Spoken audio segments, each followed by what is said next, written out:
সকাল 6:42 ট্রেনটা মিস করে ধরলাম অটো। রানাঘাট থেকে গেদে লোকাল ধরলাম 7:30।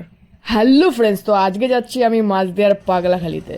মাঝদিয়া স্টেশন থেকে অটোতে সময় লাগে 40 মিনিট পাগলাখালি আসতে। তারপর ব্রিজটা পার হয়েই এই পারে সামান্য হাঁটলেই মন্দির দেখা যায়। যারা কখনো আসনি, আসতে ইচ্ছুক তাদের জন্য ডিরেকশনটা দিলাম। আর নৌকায় করেও চাইলে তোমরা এই পারে আসতে পারো। যারা যারা এখানে এসছো আর যারা যারা আসুনি কিন্তু আসতে ইচ্ছুক তারা নিচে কমেন্ট বক্সে অবশ্যই জানিও। আমার এখানে আসার অনেক দিনের ইচ্ছা ছিল আর আমি এখানে প্রথমবারই আসলাম। আর শ্রাবণ মাসের প্রথম সোমবার আমি একদমই মিস করতে চাইনি বাবাকে পুজো দেওয়ার জন্য।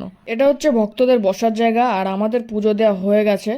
সকালে আসার জন্য ভিড়ের মধ্যে পড়তে হয়নি আর তাড়াতাড়ি পুজো দেওয়া হয়ে গেছে। আর এইটা হচ্ছে সেই ঘাট যেটা থেকে নৌকা এপার ওপার হয়। বসার জায়গায় এখন অনেক ভক্ত এসেছে আর আমরা বসে বসে রিলস বানানো দেখছিলাম। প্রসাদ গ্রহণ করার জন্য আমরা বসে পড়েছি আর আমাদের দিয়ে দিয়েছে খিচুড়ি আর ঘ্যাট।